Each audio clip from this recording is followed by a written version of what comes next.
So, to start off, what did you think? We'll start off with discussing Ahsoka episodes 1 and 2. So first, maybe we should say what we thought of it, if we thought it was good or bad, and then launch into actually discussing it with spoilers. We'll give a spoiler alert before we go into that. But what did you think of the first 2 episodes? Cool. Do you want me to go episode by episode, or just a general for the first 2? I think we can kind of lump these 2 together. Lump these. Okay. Should we rate these 2 just for fun? Yeah, we could do that. I got a 1 to 10 rating, maybe.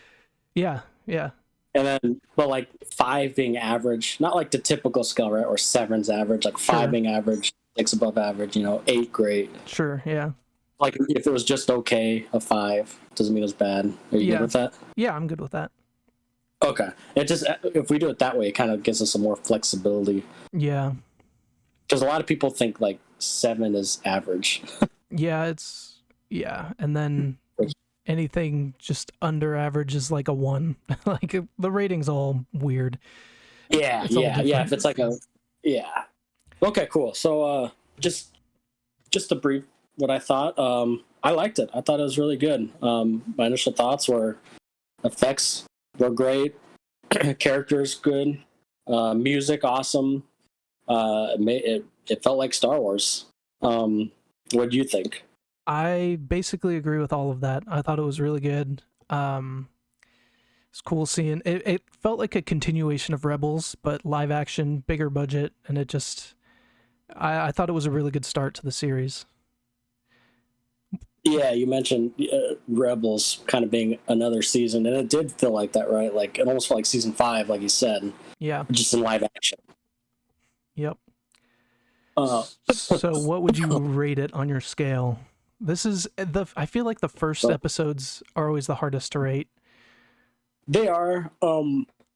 So if I had to rate it on a scale, I would probably put it at, I'll say 7.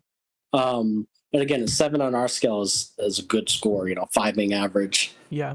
The reason 7 is it kind of felt like setup. Like a lot of the stuff we, as Rebels and Clone Wars fan already knew about. So we kind of knew the plot, and it didn't really like start yet. Like pretty much all they covered is stuff we kind of knew already. Yeah. Which isn't a bad thing. It's just, that's why I would give it a 7. Okay. But yeah. I was thinking 7 or 8, so maybe I'll go 7.5. If that's okay. I thought it was good. It did. We'll talk a little bit more about this when we get into spoilers, but it did feel like some retread of what we knew already. But it did bring in some new stuff and set up some things that I think is going to be really cool. So I think maybe right now I'll give it a 7, but based on how that stuff gets paid off, it could go up to an 8. Or it could go down. It could absolutely go down. That's true. But yeah, I would agree with 7. Okay. Yeah. Not bad. It's not bad at all, but not like amazing, groundbreaking. Right. Yeah. They can't start off with like the best episode. They have to set up some stuff. So that makes sense. Yeah. I know it makes 100% sense. Yeah. All right. You want to get into spoilers now? I'm itching to get into spoilers. I know. I'm itching too. Yeah. Okay. Spoilers. So spoiler warning. We're going to be discussing the episodes in depth. And so if you don't want to hear that, click ahead in the video. I'll put a timestamp in the description for when you can click ahead to for the next section. So you've been warned. Okay. Don't blame us. So first question I have for you is there was about 2 minutes at the end of the second episode that was like shot for shot a Rebels episode. Was that the same? Like, was it that actual Rebels episode that they just reshot in live action? Or is it like a mirror of what happened at Rebels? So at the end, when Sabine cuts her hair and goes up to the mural and then turns around and sees Ahsoka, those are literally the exact same shots in Rebels at the end of Rebels. And I've seen theories of like that happened in Rebels and then they didn't work out as apprentices. So then Sabine went away, and then now it just happened again, basically. And I've also seen theories where it's like that is the time that happened in Rebels, and they just gave us more context and then shot it in live action, you know. And so I originally thought it was a second time. Like, I didn't think it was the exact shot, but going back and looking at it, I'm kind of leaning towards maybe it was that exact moment in Rebels. So I don't know like, yet. This happened, like, these first 2 episodes happened behind the scenes, and then at that very end, you know, so this happened during Rebels, pretty much. Basically, yeah. Yeah, and then that very end scene, now it's caught up to the very end of Rebels, right. And the next episodes will all be post Rebels. Right, okay, exactly. That's interesting. Yeah. I mean, I would almost kind of rather it be the case, because if it is something where it's like it just so happened to happen exactly the way it happened before, that's like, I could be symbolic or something, but to me that's cheesy. I could see them doing that, but I kind of hope it's the second one now. Yeah. Yeah, that's interesting though. I didn't even notice that now that you pointed it out. Yeah. Oh, thought that was interesting. Yeah, I didn't mind that. Now, I had a question for you. So what do you think, because we were talking about how, it's pretty much stuff we knew about, right? Like the setup and everything. We obviously knew Ezra was with Thrawn, and, they went somewhere, and Star Wars loves their maps, by the way. I know.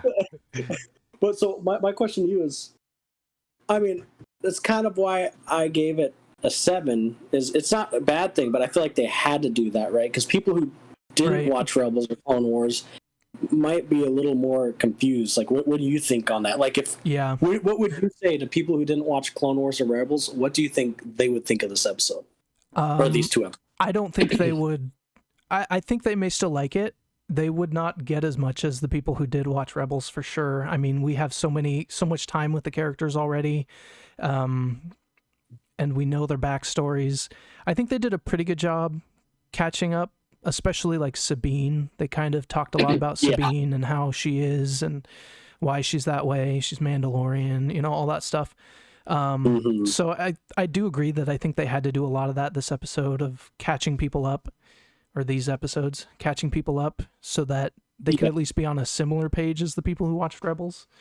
So hopefully going forward, there'll be more new stuff, and And I think, the setup is interesting, because I agree. I think you hit it on the nail. Like, people, that watched Rebels and Clone Wars, like you and me, they're saying Ezra, she'll do it for Ezra. That's not, I feel like that stuff doesn't really resonate with people who haven't watched it, but maybe it will in future episodes. Maybe we'll see Ezra and Sabine go and meet, and they'll be like, oh, this is why, she missed him.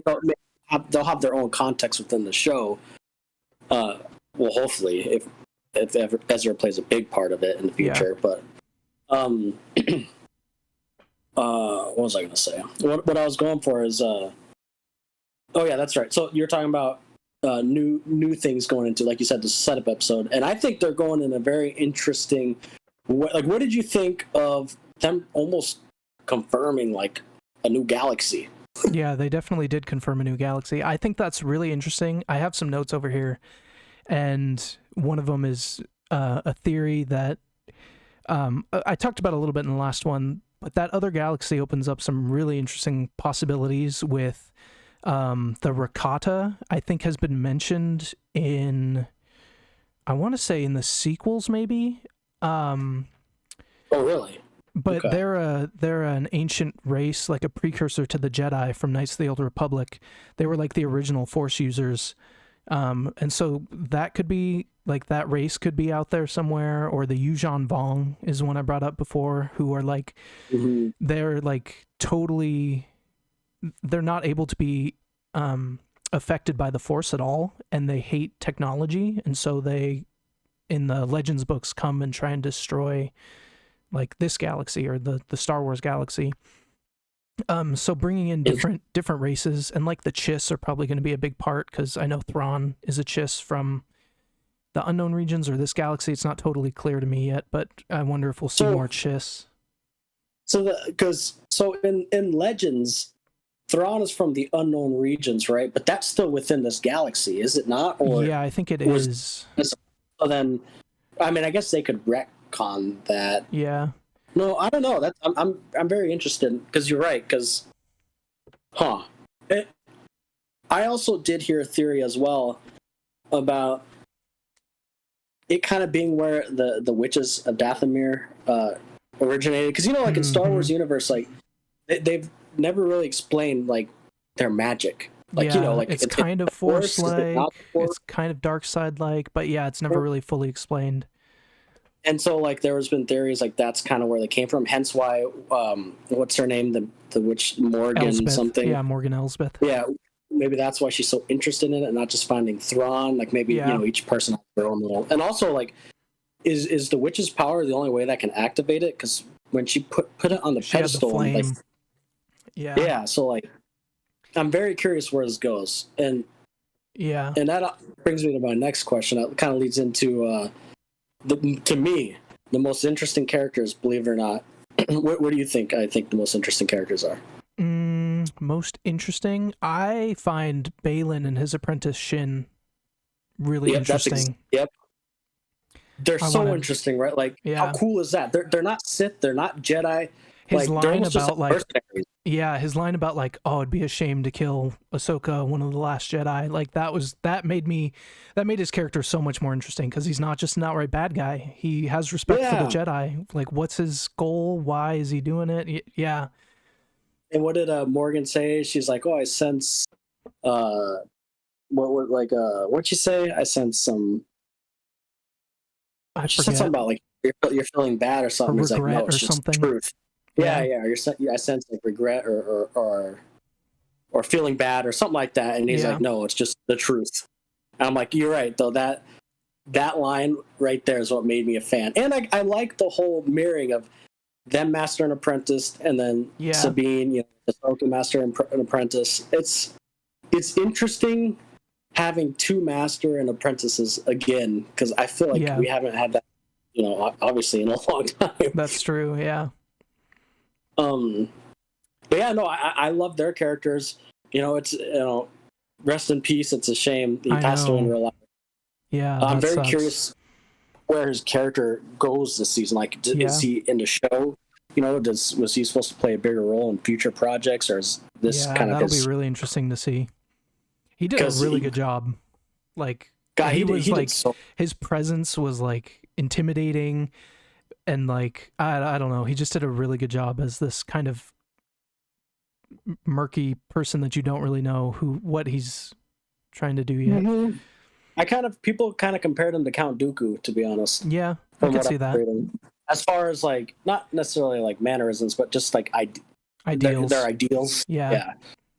And then even his apprentice, I what I love about her is it's like a traditional master and apprentice. They're not making her overpowered or anything. Like, she truly cares about what he's saying, what he's thinking, as of right now, at least. Right. But like, I like how she's actually playing an apprentice part, and they're not trying to force like I don't know. I like how Balin's kind of is truly like a powerful. They're not undermining him. She's not undermining him. That goes, I guess, hand in hand with you saying he's intimidating. Like, I feel like even his apprentice knows, like, I can't. Balin's the master. Like, I can't mess with that dude. And she's also another interesting thing is she was scared of when she found out she's a witch. Yeah, that was interesting. So that's why I kind of that theory with about the witches kind of being from a different galaxy, because no one, or at least they've never truly fully explained. I mean, I don't know, chat or comments if you've read or seen anything more about the witches, but as far as I know, like, it's never fully explained. Like, they've always kind of been a mystery. Yeah. I mean, even Jedi heard of them. yeah, that's true. I'm really glad that Morgan Elsbeth is a Night Sister and she's in live action, and I want to see more of that magic in live action. That'll be cool. That would be awesome. What did you think of Sabine? And let's just start Sabine. What did you think of her portrayal in this show? I think the actress is doing a really good job. I thought she did like she seems like the Sabine from the show, and the Sabine from the show is really strong-headed and kind of annoying at times because she doesn't always do what she's supposed to. I think they're doing. I like the end part where she cut off her hair. That really made it seem like, yeah, this is going to be. That seemed like a character transformation moment, and we'll get to see her grow more because she's still kind of young. I mean, she's got a lot of growing to do. How old is she? How long is this after? Well, I guess I think it's 4 years after. They said in the show some years after, so it's not totally clear. I've heard people say it might be 4 years or something. I don't know for sure. I wonder if they just said some years after so they can cover their butts. Yeah, I think so. I agree though, but that goes with a criticism for me. If I'm thinking like, critical, I can see if people who haven't watched the show can see her character kind of as annoying because they don't know what we've seen in 4 seasons of Rebels. Which, I mean, that's how Ahsoka was too, so I could see why they would do that, make her a little bit annoying and make her make weird decisions like stealing the map. So that she has that room to grow. Yeah, exactly. Character development, right? Yeah, I agree. And what about Ahsoka? What do you think of her? I mean, we've kind of seen her, on Mandalorian. Yeah, I think she does Rosario Dawson does a good job of portraying the older Ahsoka who's been through a lot and has to be. She's always been kind of guarded, but I feel like the older Ahsoka is even more guarded. I'm curious if they go into how she trained Sabine and how that failed. I want to see like how she handled that and where she went wrong, and then we can. You think they'll do like flashbacks? They might not. They might just gloss over it and go forward. But it would be interesting to see that. I think that would bring more to her character as like seeing Ahsoka fail and then how she fixes it. But I mean, they already. Oh, sorry. What were you gonna say? One thing, I think Rosario Dawson nails Ahsoka's mannerisms. Like she's always got her arms crossed, which she did in the show a lot. Yes. I think she nails the mannerisms of the character a lot. I agree. And people were kind of saying, oh, like Ahsoka's supposed to be, chummy and I'm like, first of all, in Rebels, you're right. She's acting almost exactly how she acted in Rebels. Yeah. They're thinking of the kid Ahsoka. Yeah. Yeah, they're thinking of Clone Wars Ahsoka, which of course, she is a talker and, but she's had to change. Veteran, a veteran Jedi that's seen her, all her people slaughtered. Jedi. Yeah, slaughtered, and her master turned to one of, the most evil. Initially one of the most evil. Yeah. People, in the galaxy. So it makes sense. Like it's called character development. Yep. So, especially when people who've watched the Clone Wars and Rebels should understand. But I've seen people who've seen those shows that are still saying this, and I'm like, I don't get the issue with that. She's older. Yeah, I agree. And it's still never clarified either. So I know the robot said you'd be like the worst Force student. So does she have some of the Force, or does she not? I saw a clip of Rebels when Kanan originally started training Sabine, and they're talking about like how she doesn't have that much of a connection to the Force, and Kanan says, well, everybody has a connection to the Force, just maybe not as strong as others or something. He basically said what we were thinking is that, she might have some connection, but then what Hu Yang said, where he's just like, you have like the worst Force sensitivity of any any trainee ever. I think that kind of makes her training better in my eyes. They're not just being like, oh yeah, she can use the Force real well now, she's super Force sensitive. But I think it's just trying to train her up to be able to, fight Thrawn and be able to defend herself from the difficult things. I don't think she's going to be like a full-fledged Jedi because she's not super Force sensitive, but everybody can tap into that a little bit. Which, I remember that conversation too. That's when, with when he was training with the Darksaber and stuff, right? Yeah. You said. Mm-hmm.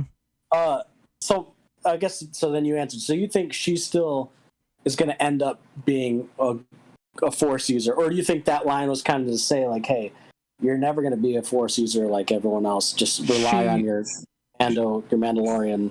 skills. She might learn to use some things that help her fighting, but I don't think she'll ever be like using the Force like Master Yoda, throwing stuff around, maybe. So she might. What I hope they do is have her use it to accent her fighting, or like do little things that help her, or be able to like sense things quicker, or I don't know, something like that. That would be awesome. I don't know how you would show that, but that's kind of what I think would be the coolest story. Because she's like, you know, she's a Mandalorian. She's great with technology, which that's something they didn't really go into with the show. And I could see how people would be annoyed if like, oh, you figured out that puzzle. Like to be fair, one of my gripes with that is that puzzle looked really easy. You just had to spin around the circle a little bit. You could have given it to some 10-year-old just fidgeting with it. It would have unlocked eventually. But that's not that big of a deal. But it just seemed kind of silly. I mean, when I was watching it, I was like, yeah, I mean, Avia could have figured that out after doing with it, you know? Yeah. But in context, like excluding that, number one, the two important things with her is she's very artsy, obviously, which they did kind of, you know, and they kind of alluded to that, like, you know, she could figure out the puzzle. She's good at this kind of stuff. Yeah. But the technology side too, right? Like, what did she build? What was she building for the? They did that a little. Yeah, she built like that thing that could get through Beskar for the Empire. Yeah. And they did that a little bit with the droid memory. She hacked into that droid's memory with the technology. Yeah. That's true. So they kind of a little intense moment, like, I'll keep it going. Yeah. So I think those two things, hopefully it keeps showing that she's well versed in technology. Yeah. And artsy. And also, again, like she's trained with the Darksaber, so she has fighting skills. Yeah. You know? And that fight in that first episode, I rewatched it a few times, and I watched I read an article about it. I don't remember what article, but when I was watching the video or the episode again, like that was a great fight because she held her own, but you could see that the other apprentice, I forgot her name, Shin, Balin's apprentice. Yeah, you could see Shin was in control the whole time. Like, I like she was in control the whole time. Like how Shin fought in that with like using her cape to like throw Sabine off balance, and you could kind of see she was in control the whole time, but you know, you could see Sabine was at least able to wield the lightsaber decently and stave off some attacks. On the note of that fight, Qui-Gon should still be alive, but no. I've seen so much stuff. I know. Justice for Qui-Gon. Justice for Qui-Gon. Hey, in the defense of the show, though, she got stabbed towards the side. Yeah, I know. It was a little different. And you could argue maybe they were closer to the like hospital or whatever, because Ahsoka was right there and could take her, and Qui-Gon was deep in the bowels of a like energy generator or something fighting Darth Maul. So, there are reasons they could say, but still, it looked very similar. It looks. I was actually surprised. Like, dang, they're actually like finally like they're actually having like an injury with a fight. Like, there's actually stakes. You know, like I'm not saying other ones don't. I just mean like in the sequel trilogy. Yeah, true. I felt like no stakes. I know Finn did get injured with in the first episode with the back. Yeah. Well, like I was just surprised, like one of the main characters getting stabbed. You know. Right. But I thought that was a great fight. And I get me. Do you think that's why? Now I'm thinking about it. Do you think that is why they have the storyline of? No, maybe it's not. Has a storyline of her being trained as a Jedi, because then people that didn't watch Rebels would be like, how does she know how to use a lightsaber? How does she know this? They may have added in those lines so that people knew. Yeah, because they didn't mention anything about, number one, Kanan's name wasn't mentioned once, and I was pissed off about that. True. Our boy Kanan, and number two, they didn't. Kid isn't in it either. Yet. Yeah, that's true. What the heck? And then Zeb, man. Yeah. Zeb was even mentioned. It's only the first two episodes. We'll see. I know. I'm hoping they get him. Yeah. I thought Kanan would for sure be mentioned, or like, they would talk about her being trained and with the Darksaber. But you're right. It's only 2 episodes, so I'll just in the context of these 2 episodes. So that was the first episode, right? That was mainly what happened in the first episode, right? Yeah. Anything else we're missing? Well, a couple of things from the first episode. I love that Hu Yang's back. He's awesome. I love David Tennant. He's hilarious. He's so funny. He's a good character. Did you notice that Governor Azadi is the same person that voice acted him in Rebels? I did. And I read about it afterwards, and I want to rewatch it. Did you know that he's also Mr. Krabs? Is he? I didn't know that. That's all I'm gonna think of. Yeah, I know. That's funny. But yeah, I think that's from the first episode. That's all. Oh, the crawl! I love how there's a little crawl. Yeah, again. I love that too. Yep. Oh, and the music. I know I kind of the music is so good. Earlier, but gosh, the music in it, and specifically like Sabine's theme, which they had that theme in Rebels. Yeah. Oh my, it's so beautiful. Like it. I love the music in the show. Yeah, I agree. So good. It felt Star Wars, and it felt emotional, and it felt epic. Like everything you'd want in Star Wars. Music, top freaking on. If we were basing it off of music and special effects, it'd be a 10 out of 10. Yep. Oh, and the Lothcat. I like seeing the Lothcat in live action. I think we saw one of them in Mandalorian, but it looked good. Yeah, it looked good and ugly. The little face is still ugly, but it's so cute at the same time. Yeah, I get it. It's a weird creature. So second episode, some things in that. That was where I do have a question on who you think Merrick is. Yeah, so I went down the rabbit hole with that. Yeah, they're not showing his face, and it seems like it's for a reason. And I've seen theories, but I'm curious what you think, what you've seen. So I've read. So the two theories that I think is possible. One of them, I really hope it's not it, which I'm sure you know the one I'm talking about. Maybe. So the first theory, which I would find actually very interesting, and I've seen comparing, contrasting it, and just ideas, is he's part of or the Knights of Ren. Yeah, I've seen that. I've also seen theories that Shin and Balin were also part of the Knights of Ren, but we don't know. Yeah, we don't know that. Either or, like it would be interesting, and he's kind of suited like a knight in a way. Yeah, so like true. So I don't know. I've heard theories on that. Another theory I heard, which me personally would absolutely hate, is I've heard that it's Ezra. Yeah, I've heard that theory too. I don't think so, but I don't either. I mean, it's technically possible, I guess. But how would he have gotten back? How would he gotten back, and how would Thrawn, where would Thrawn be, or all of that? They say Thrawn is smart, so maybe he's already back, and they're looking for nothing. But I don't know.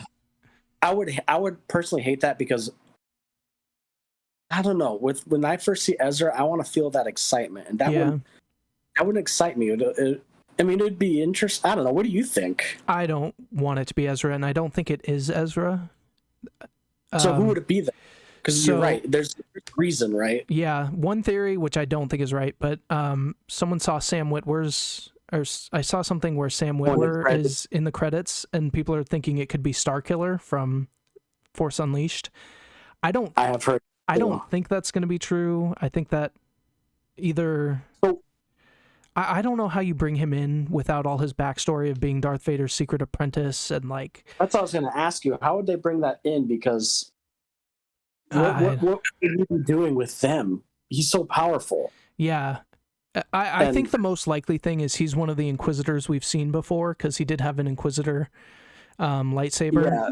I don't know exactly which one. Possibly one in season 2, I think, has a similar helmet. Like when they go up to the Sith Temple on Malachor. So maybe that one. That's right. But I don't know. It'll be interesting. I don't think it's going to be Ezra. I don't think it's going to be Starkiller. But those are both really interesting thoughts that I didn't necessarily think about at the time. And to be honest, like it looks like it would be the size and like body of Ezra. It really does. Yeah. Because it's like it's not if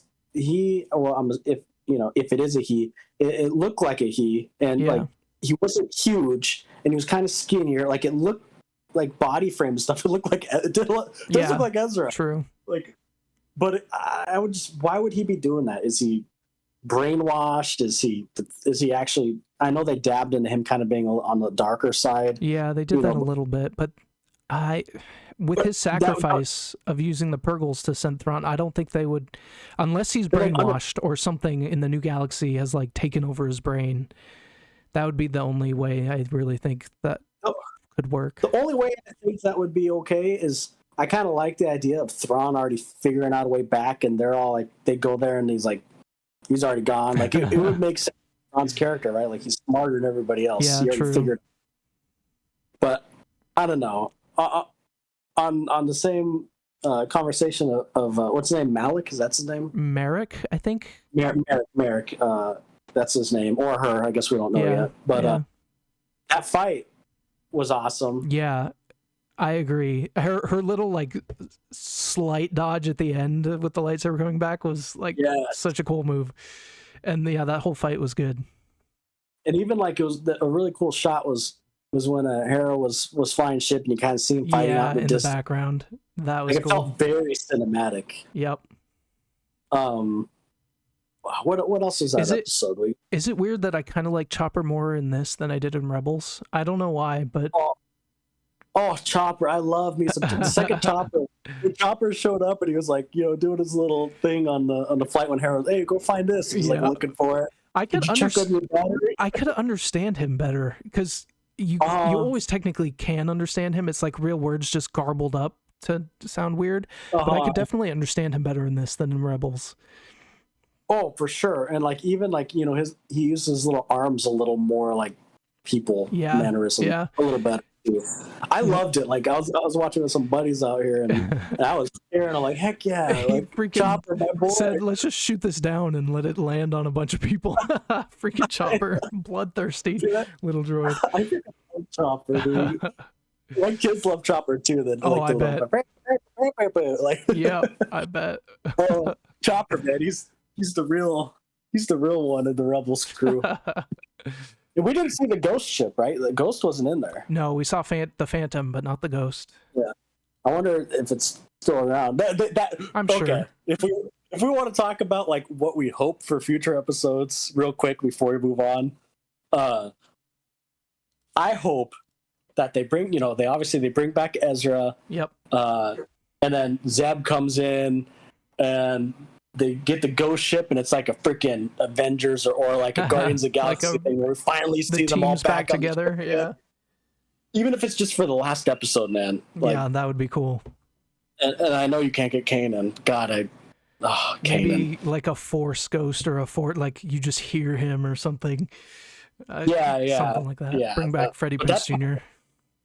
And although I heard that he doesn't want to do anything with it. Yeah, he was like one of the ones pushing for Kanan to die to seal up his story, I think. So yeah, it was a great story. Kanan's, I still to this day I think he's so underrated. Yeah, no one talks about Kanan. Yeah, well, he has a great story. Yeah. But anyway, that's kind of my hope and expectations. A big hoorah on the finale. Yeah, for sure. I don't think you defeat Thrawn in the finale. I think that would be be very disappointing. Such a build-up. Yeah, at least not kill him. Maybe like have a victory in a battle, maybe, but like, and he goes away. Yeah, that would be fine. But like, it'd be interesting if Thrawn just like kind of owns them, and then they have to figure out in some other show. Like, I don't know. We'll see. Because Thrawn is smart. I want to see his intelligence in the show. When I was reading that Dave Filoni was going to make a big movie, right? Like, yeah, I did hear that. Like 5 years, that's going to combine or bring together all the shows. That's kind of like a last hoorah. Yes. Please. So like, what I think should happen is like, so the Mando season 3 ended, and I don't think they should do any more Mando. If you want to continue that story, make like a Bo-Katan show or something. But the way Mando ended with him on the patio with Grogu. Yep. And then he doesn't show up for let's say the Dave Filoni movie comes out in 5 years, right? Like, and then he finally is like, so he's dormant. We don't see him or Grogu for like 5 years, and all of a sudden he pops up in the movie. Dude, can you imagine being in the theater and like Mando and Grogu showing up and yeah, so exciting. That'll be cool. That'll be like Avengers level. Yeah, bringing all the like I would be so. I mean, like imagine no Grogu, no Mando for the next 5 years, and everyone's just itching to see them again, and it's like some big moment in a movie to help like Ahsoka and Ezra and stuff. Yeah, that'll be awesome. What's your kind of hopes and expectations for the rest of the season? I definitely agree with you on what you said. I want to see the other galaxy and see more of like what's out there and learn what Thrawn is doing out there, because he's definitely doing something. He's putting together some scheme, like an army. And as much as I bag on the sequel trilogy, it will be interesting to see. And I kind of feel like we've already seen a little bit of how they show how the First Order came back. I want to see a little bit more of that, like the New Republic being that shipyard having a bunch of Empire loyalists in there was interesting. Seeing more of that kind of stuff, of how it got infected to like where the First Order can rise again and be that strong. I feel like that might make the sequels a little bit more bearable. Yeah, I mean, we'll never watch them, but maybe they could do more stuff with the sequels that could be cool, like that era at least, if they build out more of that stuff. I've also read they could use this galaxy as a retcon to dismiss the other 3 movies. Interesting. Sequel trilogy. Interesting. Okay. So, because if you think about it, like, it would kind of explain where was Ahsoka and all these characters during all those movies, because although I mean, they could easily just say they died or something, but anyways, okay.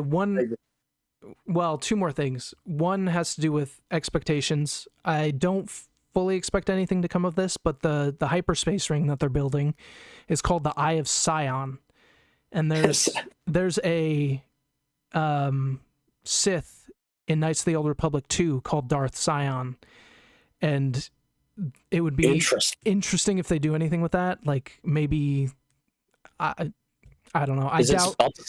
I'm not totally sure, because Darth Sion is Sion, but they could do like Sion Scion for the Eye of Sion. So I'm not totally sure. Also sticking on the KOTOR thing, the HK assassin droids are back. They were first originally shown. HK-47 in Knights of the Old Republic is an amazing character, and I love seeing the HK droids, so that was cool. It's the nerd in you coming out. Yep. Oh, great. Sweet. But those episodes were, just to wrap up, the first 2 episodes, really good setup, hoping for a really good payoff in the future, but they made me really excited for the next episode. 100% agree.